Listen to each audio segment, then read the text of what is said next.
നിങ്ങൾ over thinking ചെയ്യുന്ന ആളാണെന്ന് നിങ്ങൾ നിങ്ങളെ തന്നെ കുറ്റപ്പെടുത്താറുണ്ടോ? എനിക്ക് മൈൻഡ് കൺട്രോൾ ഇല്ല. ഞാൻ കാം ആയിരിക്കണം. എല്ലാവർക്കും സ്ലീപ്പ് കിട്ടുന്നു. എനിക്ക് മാത്രം കിട്ടുന്നില്ല. ഇങ്ങനെയൊക്കെ ചിന്തിക്കുന്നവരാണോ നിങ്ങൾ? യഥാർത്ഥത്തിൽ ഓവർ തിങ്കിങ് എന്നത് ഒരു പേഴ്സണൽ പ്രോബ്ലം അല്ല. അത് റിക്കവറി പ്രോബ്ലം ആണ്. എന്താണ് യഥാർത്ഥത്തിൽ ഓവർ തിങ്കിങ് എന്നത്?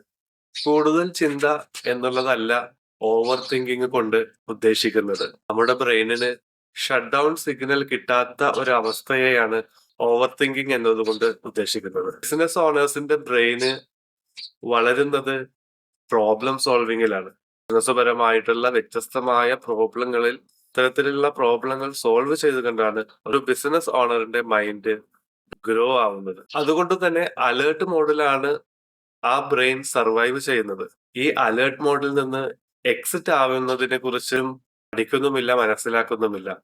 ഈ ചിന്തകളിൽ ആക്റ്റീവായി നിൽക്കുന്ന മനസ്സോടു കൂടിയാണ് നാം ഉറങ്ങാൻ പോകുന്നത്. എന്താണ് ബിസിനസ് ഓണർ മോഡ് എന്നും റിക്കവറി മോഡ് എന്നും നമുക്കൊന്ന് നോക്കാം. ബിസിനസ് മോഡ് ഉള്ളവര് ഫാസ്റ്റ് തിങ്കിങ് ആയിരിക്കും, റിസ്ക് അനാലിസിസ് ചെയ്യുന്നുണ്ടായിരിക്കും, ഡിസിഷൻ പ്രഷർ അവരുടെ മൈൻഡിൽ ഉണ്ടായിരിക്കും, ഫ്യൂച്ചർ പ്ലാനിങ്ങും അവരുടെ മൈൻഡിലൂടെ കടന്നു പോകുന്നുണ്ടാവും. ഇതിന്റെ റിക്കവറി മോഡ് എന്നത് സ്ലോ ബ്രീത്തിങ് ആണ്, ഡീപ്പ് സ്ലീപ്പ് ആണ്, കാം ഡൈജഷൻ ആണ്, ഇമോഷണൽ റീസെറ്റ് ആണ്. പല ബിസിനസ്സുകാരും ബിസിനസ് മോഡിൽ തന്നെ നിലകൊള്ളുകയാണ് ചെയ്യുന്നത്.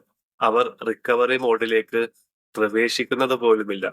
നമുക്കൊരു റിയൽ എക്സാമ്പിൾ നോക്കാം. എന്തുകൊണ്ടാണ് ഓവർ തിങ്കിങ് കൂടുന്നത് എന്നതിനെ കുറിച്ച്. ദിവസം മുഴുവനും കോളുകള്, മീറ്റിങ്ങുകള്, പല പല ബിസിനസ് നോയ്സുകള്, ഡിസ്ട്രാക്ഷൻസ്. രാത്രിയാണെങ്കിൽ സൈലന്റ് ആയ, ഡാർക്ക്നെസ് ആയ, ആക്ഷൻ ഒന്നും എടുക്കാത്ത സമയമാണ് രാത്രികൾ.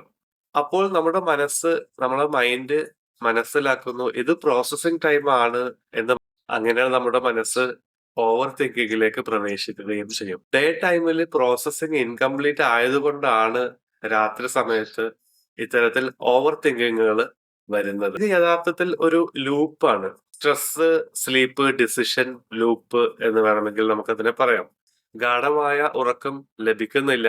അതുവഴി സ്ട്രെസ് ഹോർമോണുകൾ ഇൻക്രീസ് ചെയ്യപ്പെടുന്നു. അതിൽ നിന്നും ഓവർ തിങ്കിങ് ഉണ്ടാവുന്നു. ഓവർ തിങ്കിങ് വരുന്ന സമയത്ത് സ്വാഭാവികമായും ഡിസിഷൻ മേക്കിംഗ് അല്ലാതാകുന്നു. അതുകൊണ്ട് തന്നെ സ്ട്രെസ് കൂടുകയും ചെയ്യും. വീണ്ടും പുവർ സ്ലീപ്പിലേക്ക് പ്രവേശിക്കുകയും ചെയ്യും. വീണ്ടും അതങ്ങനെ റൊട്ടേറ്റ് ചെയ്യുന്ന ഒരു അവസ്ഥയാണ് ബിസിനസ്സുകാരെ സംബന്ധിച്ചിടത്തോളം. ഈ ലൂപ്പ് ബ്രേക്ക് ചെയ്യാതെ മൈൻഡിന് ക്ലാരിറ്റി ലഭിക്കുകയില്ല എന്നുള്ളത് ഉറപ്പാണ്. ഇതുപോലെ തന്നെ നമ്മുടെ ഗട്ട് ഇറിറ്റേറ്റഡ് ആണെങ്കിലും ഇങ്ങനെ സംഭവിക്കാം. ഗട്ട് ഇറിറ്റേറ്റഡ് ആയാൽ നെർവസ് സിസ്റ്റം ഡിസ്റ്റർബൻസ് ആവും.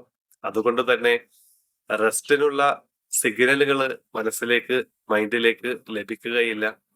അങ്ങനെ ഷോളോ സ്ലീപ്പ് അനുഭവിക്കേണ്ടി വരും. തോട്ട്സുകൾ വളരെ കൂടുതലാവുകയും ചെയ്യും.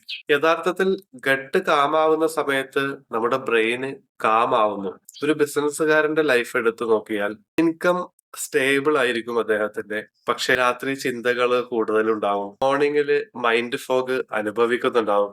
ഇറിറ്റേഷനും അസ്വസ്ഥതകളും ബിസിനസ്സുപരമായിട്ട്, കുടുംബപരമായിട്ടെല്ലാം അനുഭവിക്കുന്നുണ്ടാവും. ഒരു ബിസിനസ്സുകാരന്റെ ലൈഫ് എടുത്തു നോക്കിയാൽ അപ്പൊ സാധാരണ ഒരു ബിസിനസ്സുകാര് ട്രൈ ചെയ്യുന്ന രീതികളാണ്. കുറേയധികം മോട്ടിവേഷൻ വീഡിയോസ് കേട്ടു നോക്കും, ടൈം മാനേജ്മെന്റ് ചെയ്തു നോക്കും, പ്രോഡക്ടിവിറ്റി ഹാക്കുകൾ ചെയ്തു നോക്കും. പക്ഷെ ഒന്നും വർക്ക് ചെയ്യുന്നതായിട്ട് കാണാൻ സാധിക്കില്ല. എന്തുകൊണ്ടാണ് അങ്ങനെ സംഭവിക്കുന്നത്? അവരുടെ സിസ്റ്റം ബ്രോക്കൺ ആയതുകൊണ്ടാണ് അത്തരത്തിൽ സംഭവിക്കുന്നത്.